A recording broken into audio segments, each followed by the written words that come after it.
Where my girls at? Where my girls at? Independent, free spirit. Ooh, it's something serious. Where my girls at? We link up in a cool minute. Where my girls at? It's going down, down. Where my girls at? It's going down, down. It's going down tonight. We going out tonight. Yeah, right. We going out tonight. It's going down tonight. Yeah, right. It's going down tonight. You know what? They got the where the girls at on there, but guess what? It's a little different today, y'all. Okay. Good evening, good afternoon, good morning, wherever you are. If you happen to tune in, we are listening to We Got Issues, and I am your guest host. All right, for the Force of Friendship this evening. Of course, this is on 9:10 a.m. in the Superstation WFDF. And of course, okay, I am standing in today. All right, for Miss Lady Chrisette, Miss Gloria, Miss Sabrina, and Miss Katarina. Oh my goodness. I know y'all saw them in the beginning with the opening or whatever. Amazing, lovely ladies. Had an opportunity to speak with them maybe about a couple of weeks ago, whatever. So if you tune in on the regular, maybe you've seen my face before, but guess what? The girls ain't on here today. It's me. I don't know what they were thinking. Like I might just say anything, right? but um, so we're gonna dive in today for the things that you might need to know before you marry him or her. All right. So this is the force of friendship. All right. And of course, we're going to discuss because we got issues. All right. And we got issues inside of this. My folks that when they get engaged, it's just absolutely amazing. They show the ring and I said yes, and he said I said yeah, and everybody's excited all on the Facebook and social medias and all that good stuff, right? But then after them wedding bells come and go, we have some things that we need to walk through. So again, good evening, good morning, good afternoon. I'm your guest host. My name is Elam B. King. Just a little smidgen about me before we dive in, because I'm kind of excited here. Okay. So located here in Atlanta, Georgia, blended family of six. I am a relationship coach. I'm also an author as well. I absolutely love working with couples, whether it is inside of dating, whether it's inside of marriage, and an area that I absolutely love, which is the pre-marriage area. So I would say that the majority of, I work from a remote perspective as well with my clients, or one-on-one, either or. We'll talk about a little bit more of that later on, but just so y'all know, I absolutely love this category that we're talking about. I actually released an online course about a year ago called Are We Ready at Course.com, and strictly because as I was navigating through with most of the couples who were the tenured married people, whether they were 20 years or 30 years or 15, 10 or whatever, what I noticed is that there was certain areas of conversation that we just were not having. Now, to be honest, before I passed judgment on anybody, when I got married, I actually only did 30 minutes of pre-marriage counseling.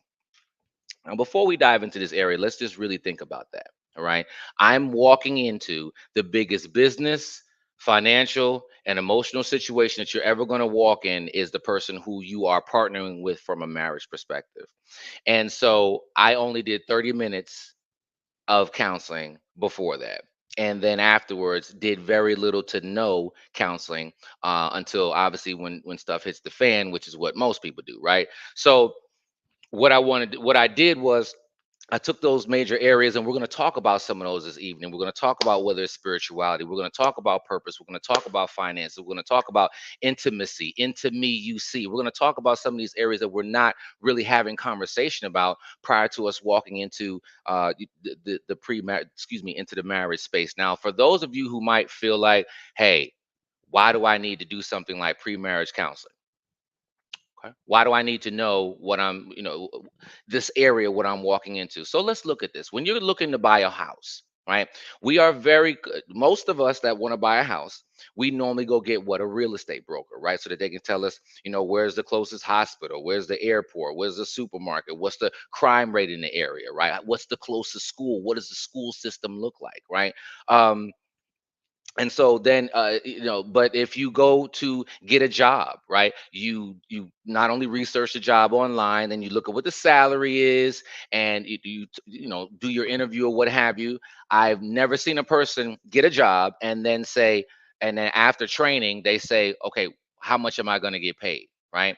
If we're playing a sport, everybody who's on here who's ever played a sport, what do you have? You have a coach. What does a coach do? They take the skill set that you have, okay, and they look at what the game is and they say, hey, you need to play this position, that position. I can go on and on with my examples, but when it comes to uh, the marriage space, most of us are not walking inside of pre-marriage counseling. All right. And if we looked at counseling as a whole, and this is where some of this kind of stems from, and I'm going to particularly talk about instead of the minority inside of the minority community, we have had a stigma that has existed here of how being in counsel actually it shows more of a weakness. And I will particularly speak about this from a man's perspective.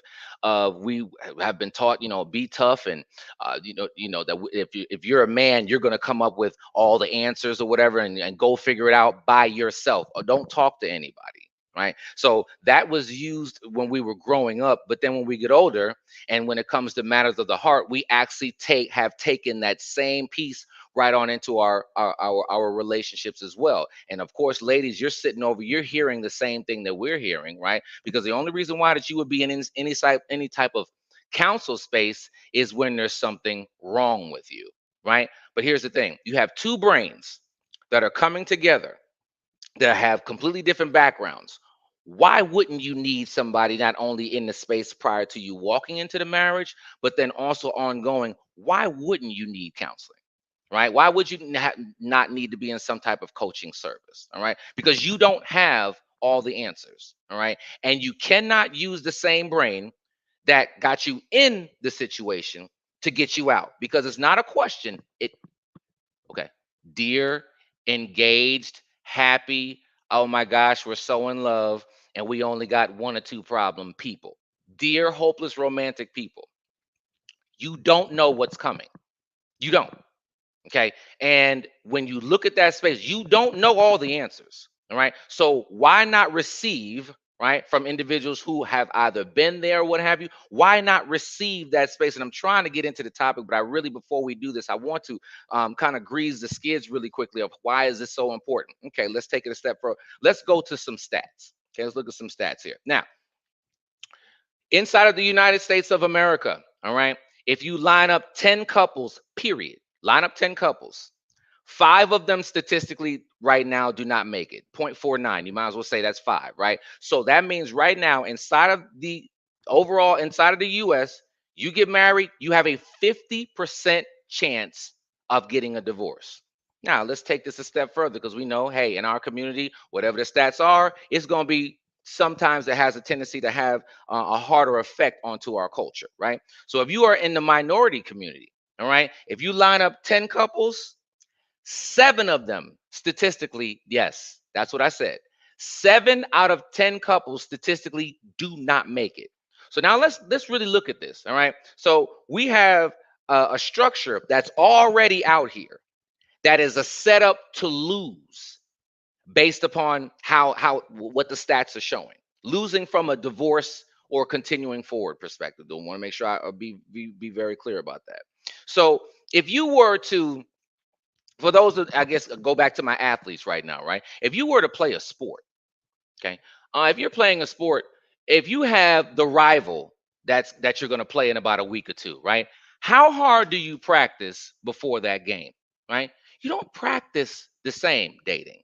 You don't practice the same, right? You practice just a little bit harder. You run a little bit faster. You drill a little bit harder. Your the time frame for even how long you practice is just a little bit more, right? So we know to do that before the rivalry of a game with somebody, but in the space of marriage where we have somebody that is already structured here to kill, steal, and destroy.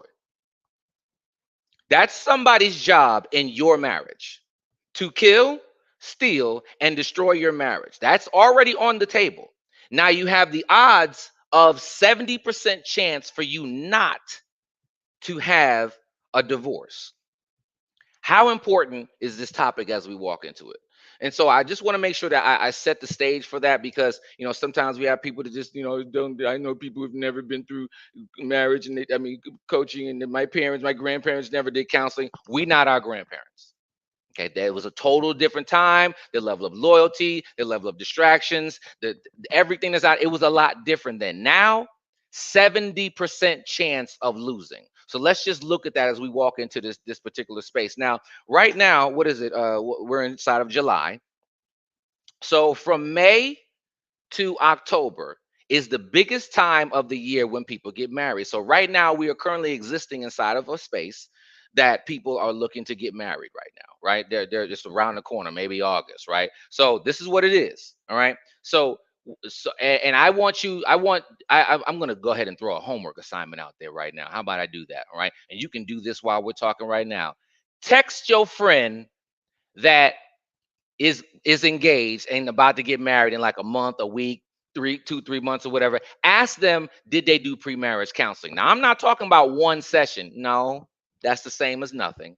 Because remember what we said, what we're up against. If you're up against that for forever and you did one session, but watch this.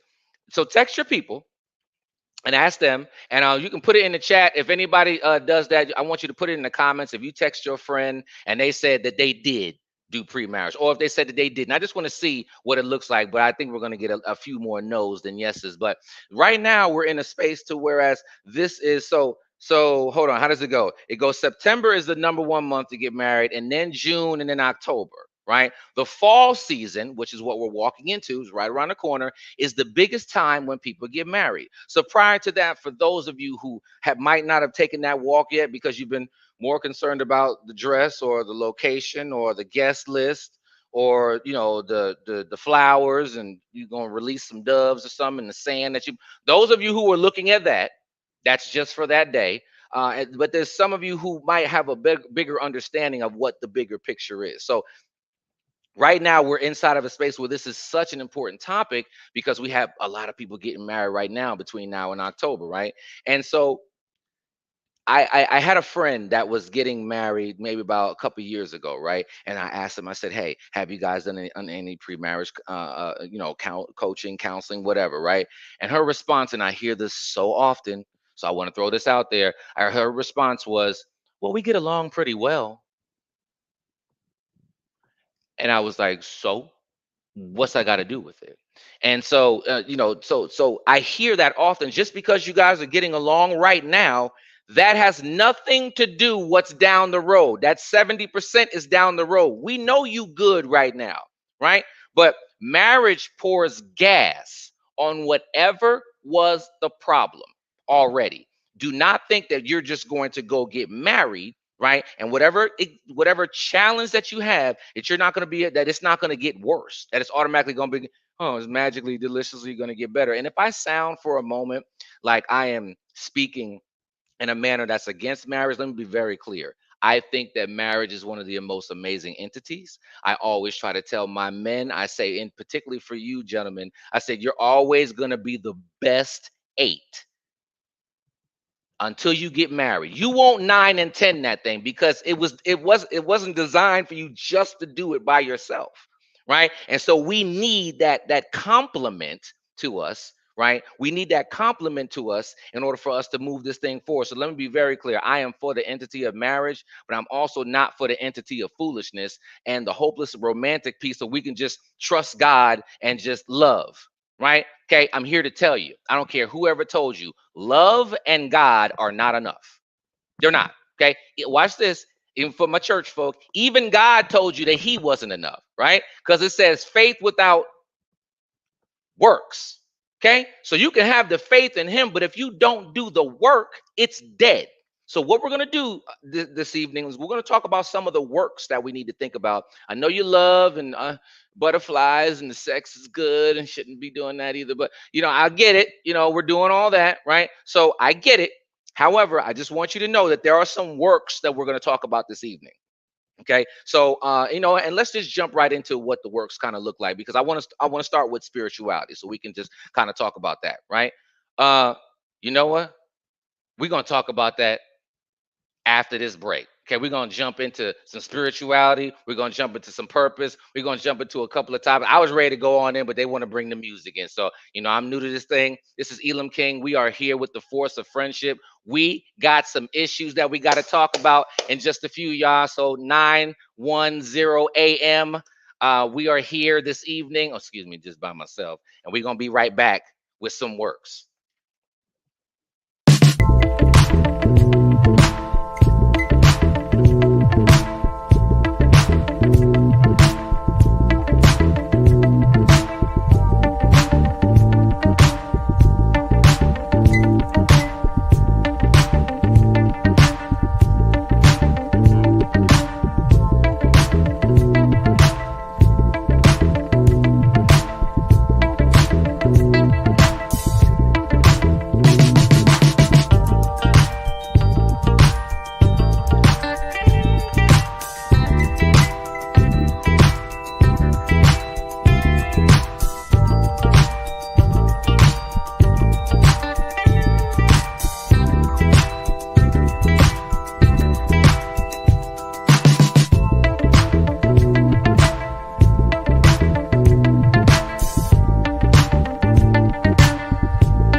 Uh, all right.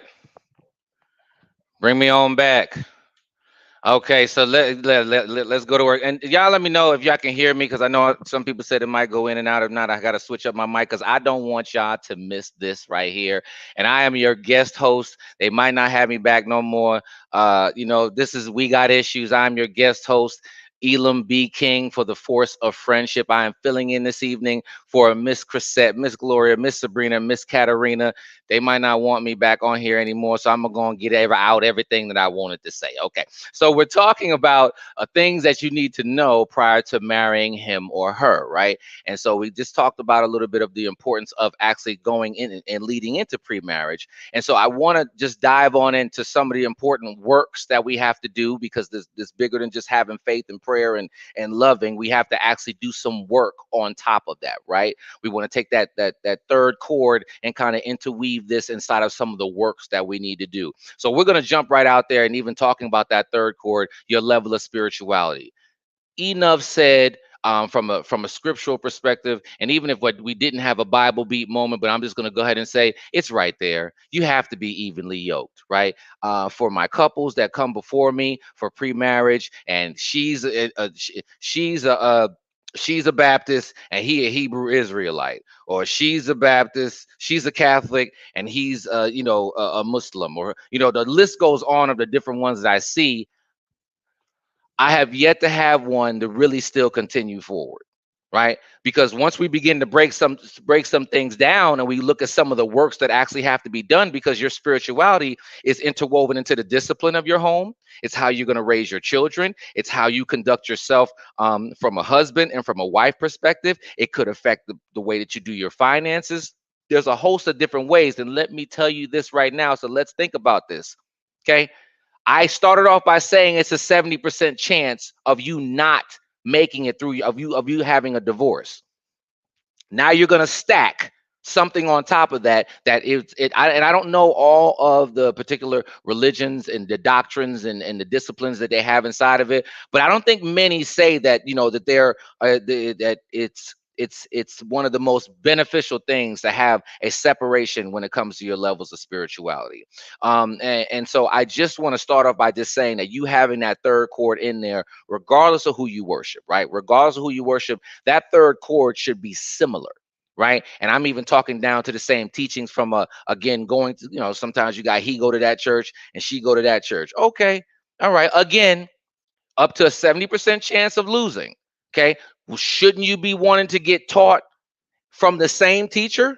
Right. And even if you, sometimes we got people who go with separate ones, right? Well, are you coming home and sharing the information so that you guys can be on the same page? Or are you just going and he just going, or he just going and you just going, right? So let's just begin to look at some of this, to whereas let's set this up to win by making sure that third chord should be a commonality that exists there. Okay, ladies and gentlemen, we're going to dive into one of the biggest ones that we don't even look at, which is purpose, right? Why are you here? What is the talent that God has placed inside of you that you are supposed to execute out here in this life? Because here's my thing. If you are dating, right? If you are dating and you're with somebody, yes, Sabrina, that's 70% of losing from the off the get, Sabrina. That's off the get.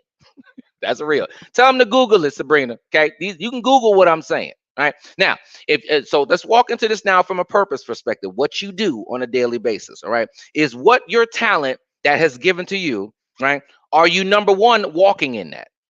Right. And I'm going to stop you right there, because if you are currently engaged to be married and you are not walking, meaning not that you're at 100% of what you were put here to do, because sometimes certain things take a little time, right? But if you're not in walking in your purpose, walking towards it, at least you got to be at least touching it, right? If you're not there, I'm going to ask you to hit the pause button.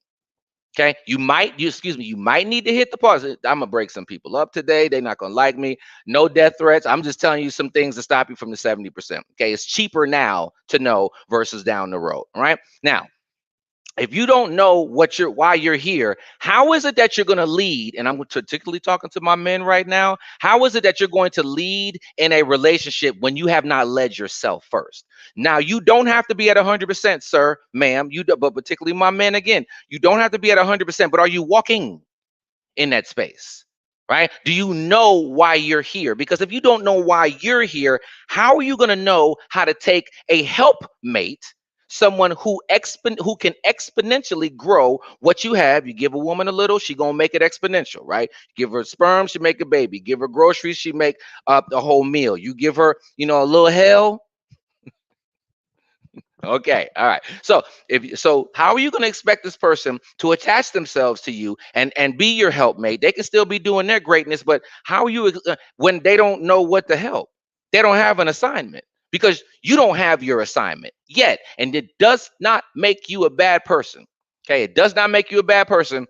But and I want to say this correctly from a good friend of mine, Kiana House, said this. Oh God, I want to say it correctly. Just because you are a good person, it doesn't mean that you are their person, right? You could be an amazing person, but gentlemen, lady, you don't even know why you're here.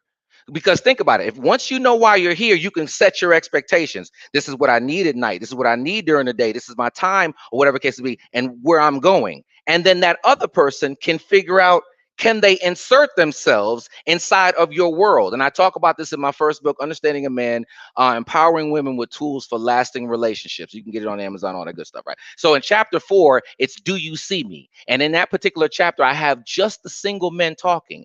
That's it. Only single men, because those are the guys that are out here. And one of the things that they said is that, do you understand my world?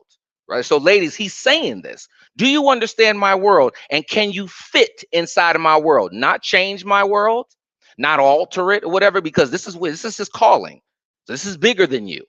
Okay, so this is his calling, and so he's going to move forward, right? And so you have to fit inside of his world, and sometimes you don't fit in his world. Yes, his teeth are nice, and his clothes are nice, and he drives this, and the sex is good or whatever. You don't fit in that world.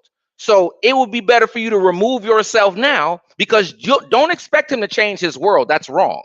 Don't expect him to do that, right? He is somebody else's blessing, and so are you. So, gentlemen, you have, and just regardless whether ladies or gentlemen, understand what your world is first. Ladies, if your world is a certain type of time frame that you need to operate inside of this thing, and we'll talk about this next with the love languages, but then he requires quality time, but you're 9 to 5, your boss chicken, whatever, it doesn't fit with a big allotment of time. Now he mad because you won't stop doing your work to spend time with him, or vice versa, right? You can't expect that, right? This is who this person was when you came en route, right? And if you don't fit, that's when we're trying to put square pegs in round holes, okay? Because this allows you to have a vision. Where are you going to be in 1 year, 3 years, 5 years, 10 years? Vision board. Again, we're signing up for forever, folks. There should be a vision. Where are you, individual? 1, 3, 5, and 10, lady. Where are you, individual? Man, 1, 3, 5, and 10 years down the road. Does this fit? Can they go together? Or is it gonna bang heads and explode, right? And again, maybe it's been a while since you had somebody that's just such a nice person and a great family background and all that good stuff, folks. But if it doesn't fit, you must quit. Okay. That's I know it's a little harsh, and I'm being a little candid, but I mean, I'd rather be candid with you now, and you go ahead and drop the tears now, because down that road, that divorce thing is very ugly. Okay, so first and foremost, so we got spirituality, right? And we got, how long before we go to commercial? Because I'm about to dive into this other one. Okay, so we're gonna start talking about this one. We can bring it back after the commercial. So we got the spirituality, we got the purpose and the direction that you're walking in, so that you can see whether this person can partner with you. And before I go there, I can say this right before, and we'll come back afterwards talking about love languages, right? Watch this. This is one of the reasons why that people make comments about somebody making them happy. All right. It is not the responsibility of your spouse to make you happy. That's your responsibility. So on average, what I do see is that those who are not walking in their purpose, they don't have the level of happy that they really need, because that they're thinking that the other person's going to bring them their happy, and that's not it. There is no happy like you going out and doing what God called you to do. Your spouse will never give you that happy.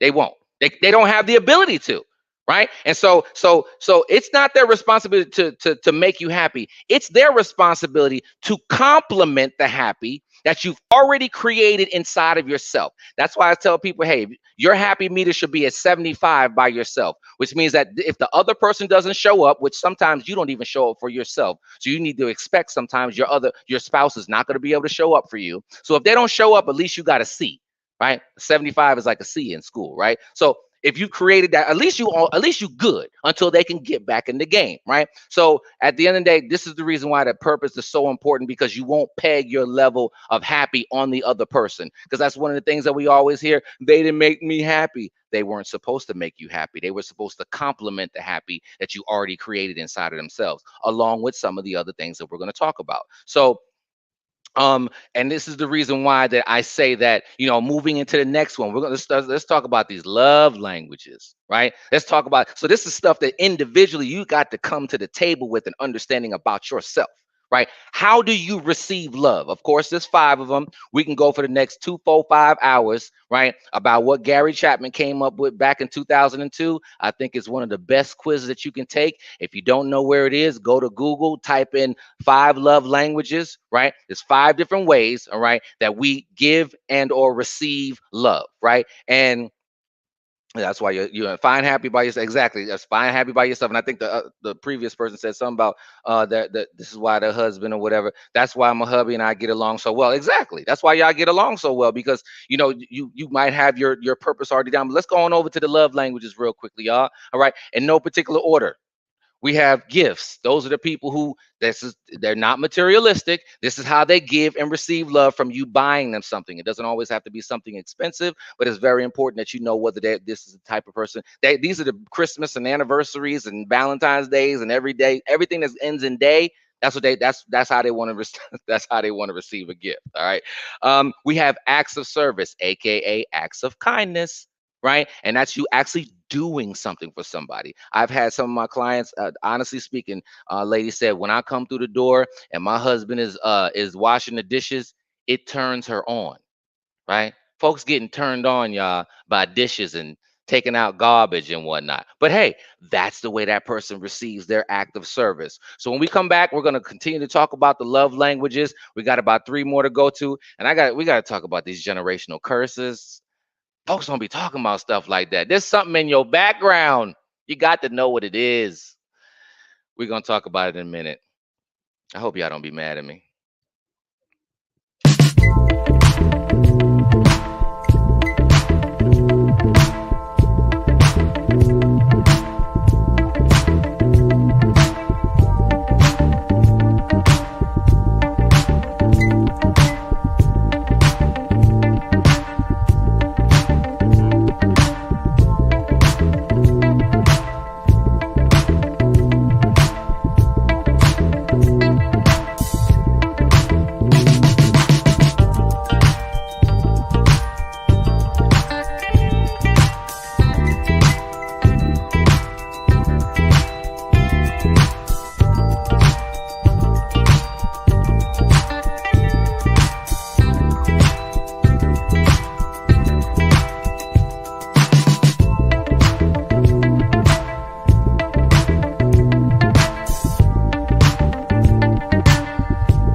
Y'all be messing up.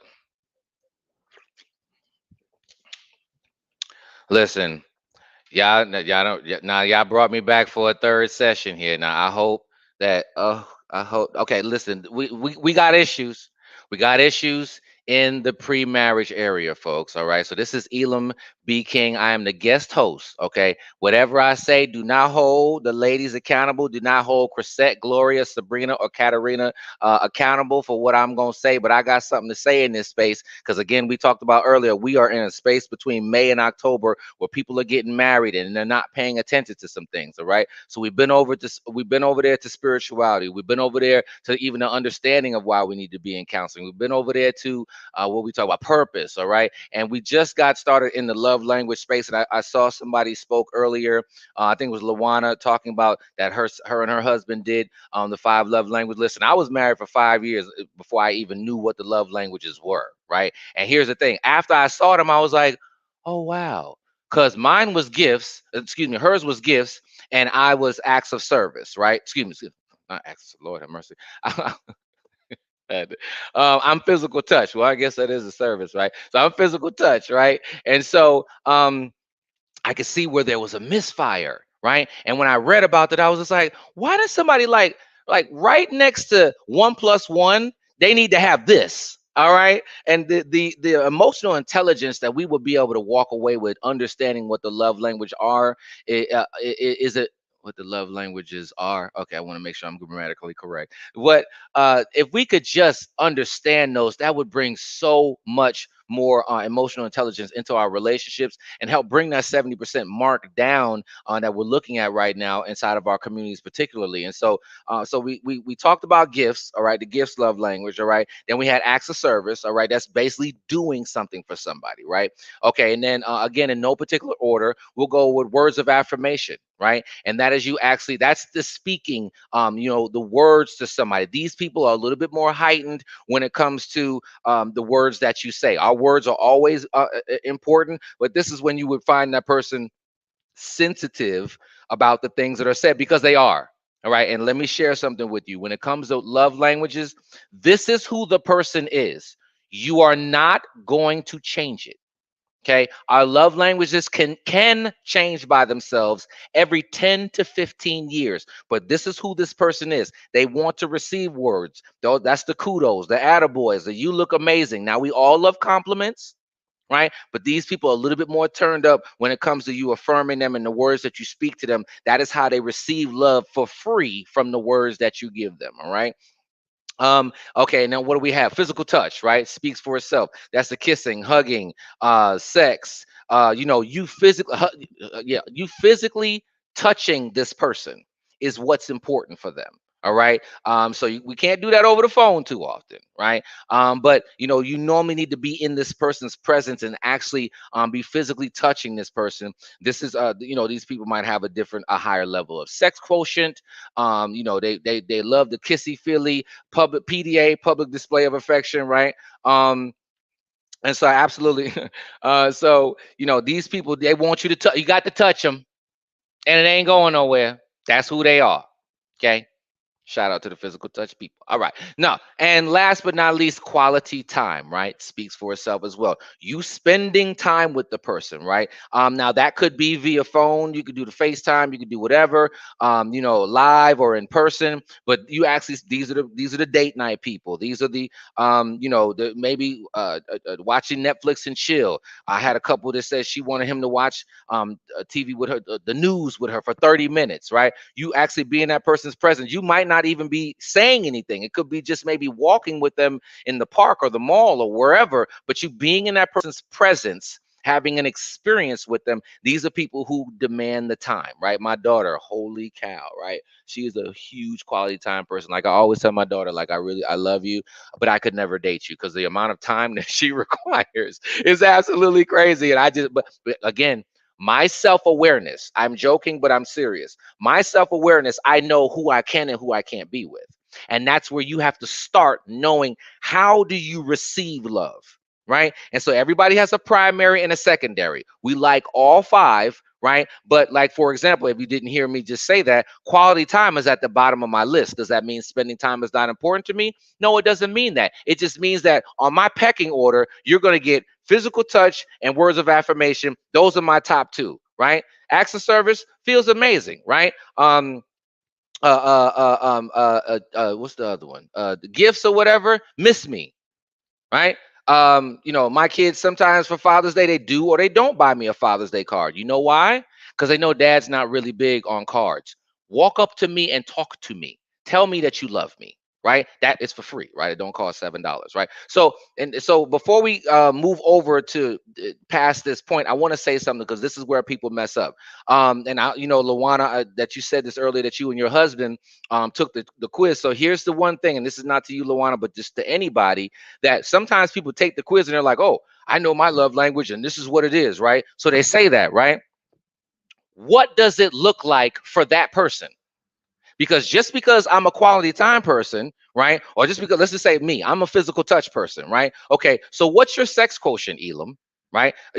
Mine might be 3 times a week, might be 5 times a week. Somebody else might be a physical touch person, but they only want it 2 times a week, right? So what does that mean? That would mean that my wife would have to sign up for my sex quotient. It's not going anywhere.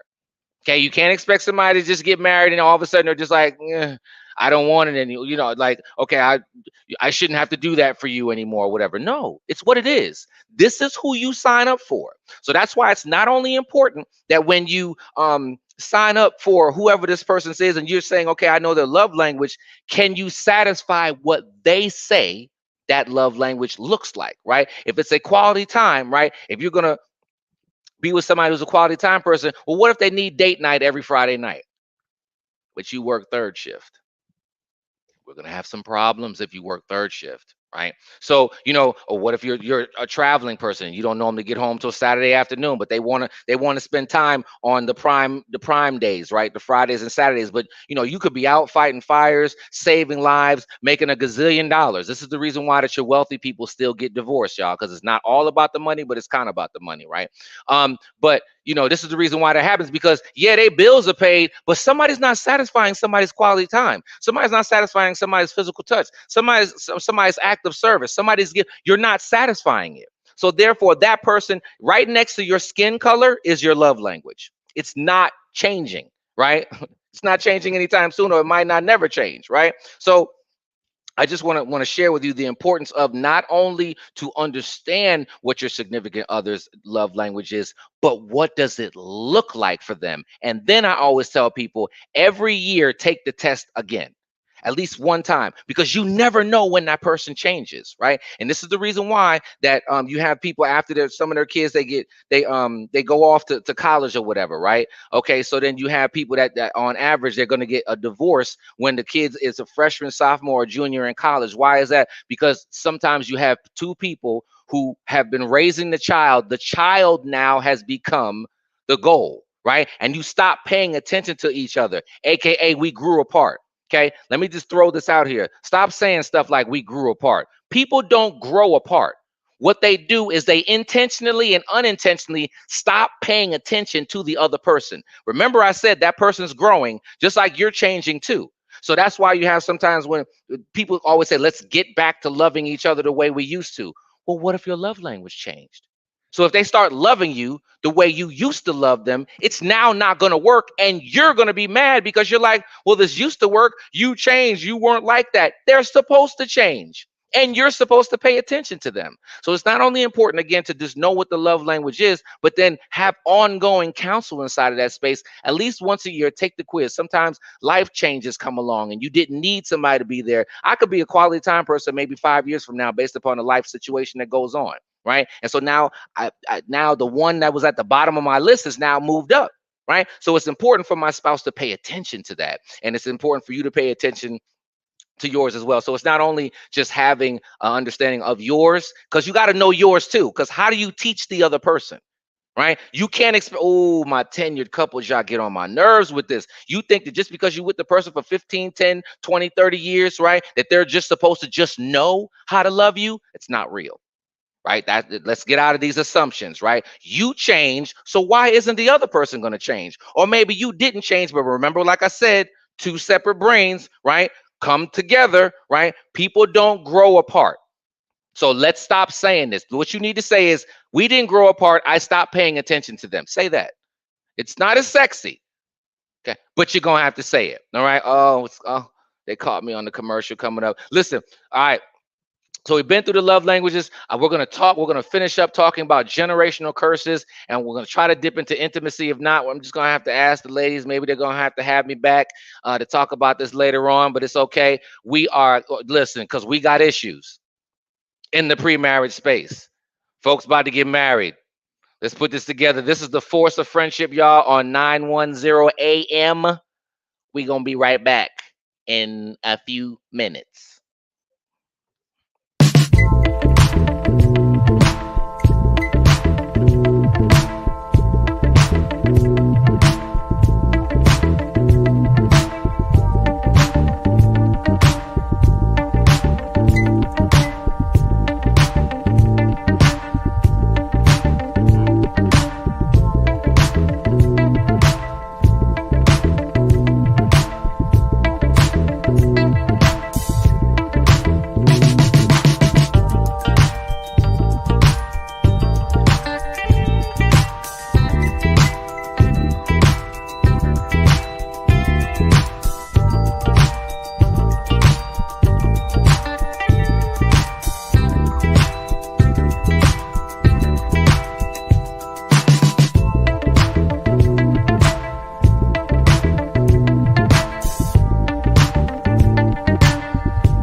Oh,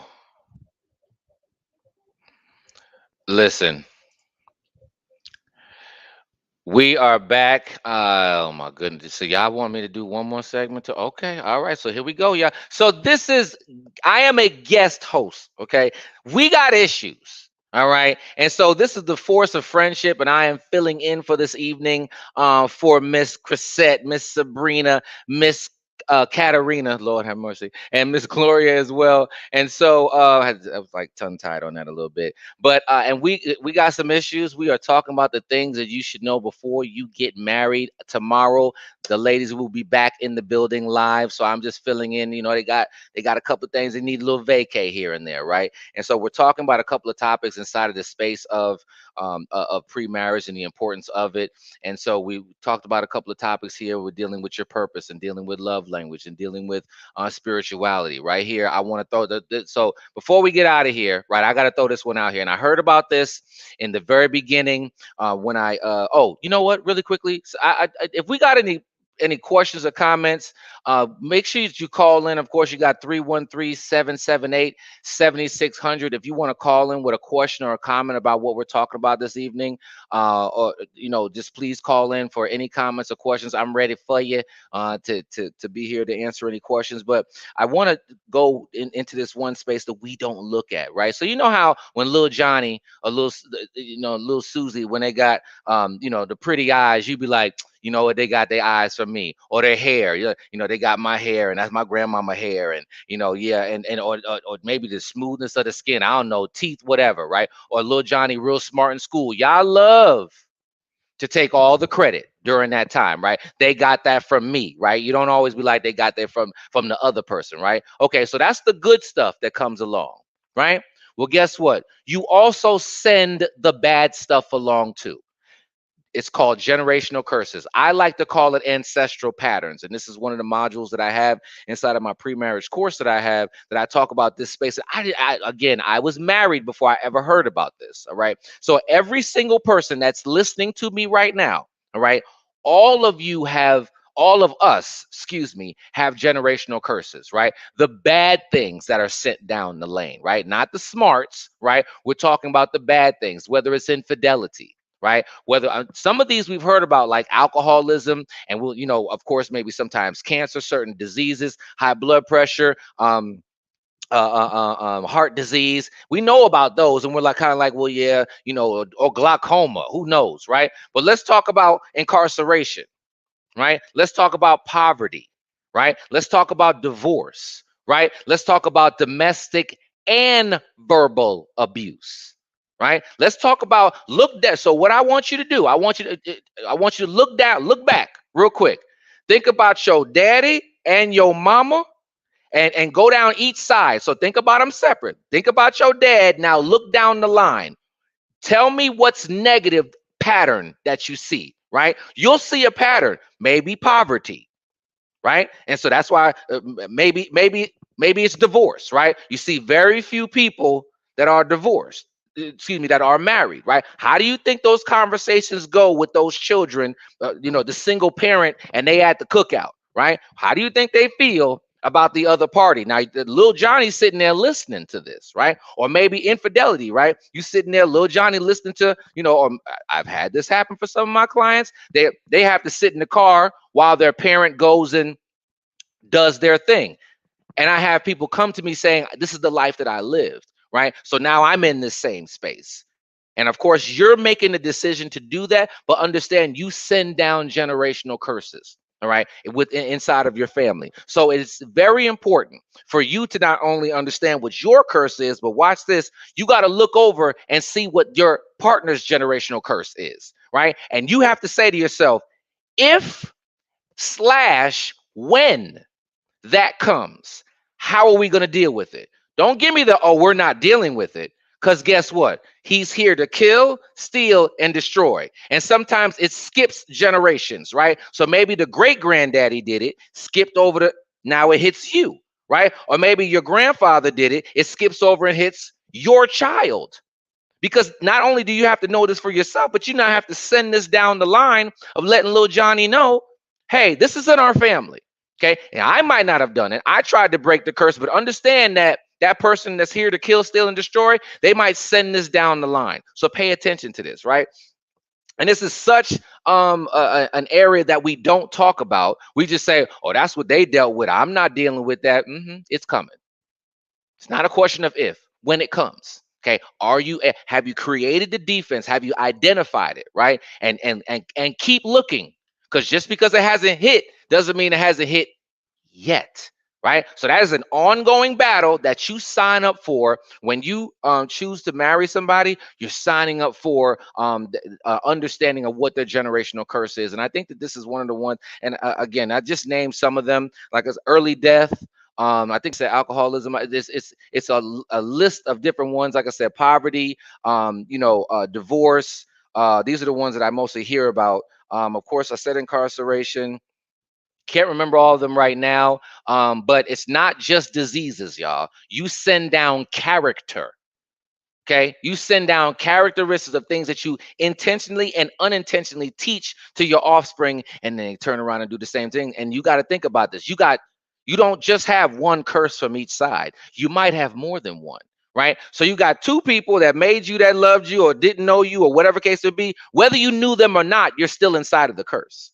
Understand that. Whether they raised you or not, you're still inside of the curse. So it's um, and I love that. I want to say, Miss Sutton, when you say definitely important conversations that should be had at the start or somewhere in between, honestly, between the two partners. Most time, folks don't want to talk about these things, and that's what it is. Y'all be so wrapped up inside of all the love and the and the destination wedding and all that. And after all that leaves, you got to go to work.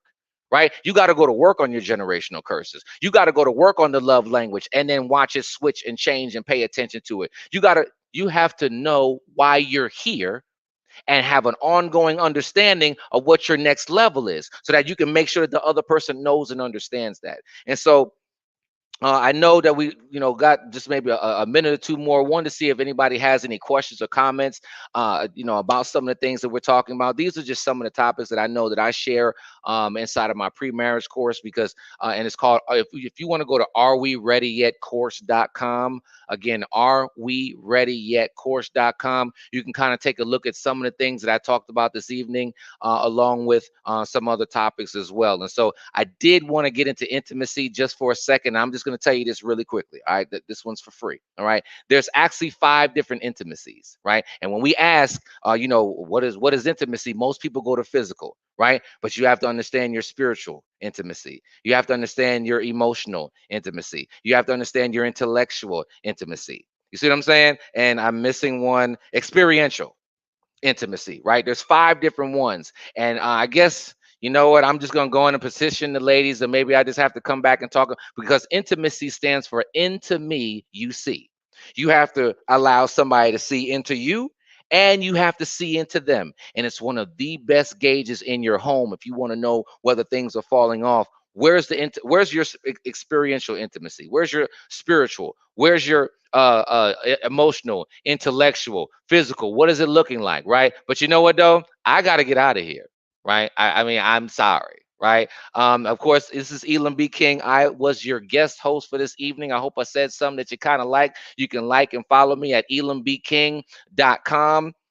And of course, tomorrow we will, everybody will be back in the building. All right, we'll have Chrisette and Gloria and Sabrina and Katarina. They're gonna be back in the building tomorrow, and we will continue forward live.